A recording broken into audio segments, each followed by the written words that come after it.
Absolutely. Thank you, and I yield back to the chair.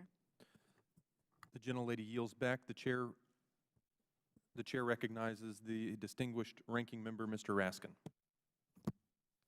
Thank you kindly, Mr. Chairman. Ms. Dixon, welcome. I've got a question that's triggered by something that you said, which is, well, why did our unemployment insurance system grow up in such a way that it's decentralized in the 50 states rather than being one national program? Because it seems like the problems are just legion with doing it that way. So the reason is because the Southern planter class in the 1930s would not have approved a program of that nature. There were actually proposals to make it a universal program, to make it paid for out of general fund dollars, and those were not adopted because the Southern states did not want people of color, Black people in particular, to have access to this program. They wanted the control to be able to decide who qualifies and who does not. I mean, to my mind, it's almost like having 50 different Social Security programs or 50 different Medicare programs, right? We've just been through a period where we've seen the brokenness of a system that is that decentralized. So, well, thank you for clarifying that for me.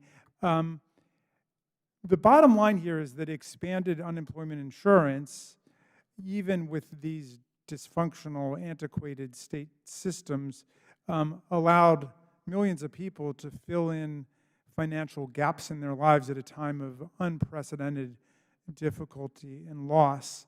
Would you share a few examples with us of how expanded unemployment insurance benefited the people that you work with? So though we don't directly represent workers, I do get emails from workers who don't know that, and often I can refer them to legal representation. But it is very, very satisfying when the email that you get from a worker is about how grateful they are that this program is in place, that this program got extended, and that they are able to focus on their family and their livelihood. And so getting those kinds of emails from workers, it really does fill my soul and makes me want to show up every day to do this job.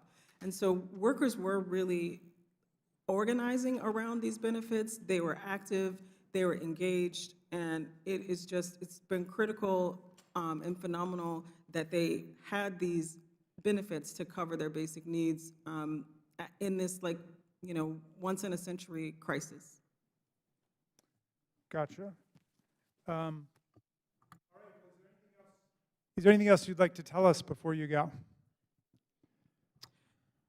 Don't take your foot off the gas in supporting UI administrative funding and providing support for upgrading IT systems and all of the things. On behalf of working people, really grateful for the way that Congress came through, and just hope that you all, with what you've heard today from me and from the other panel, will take seriously the need to invest in the infrastructure of this program so that it can function well without Congress having to step in when there's a crisis or just when there's a personal crisis for a family. Well, thank you for your wonderful testimony and for your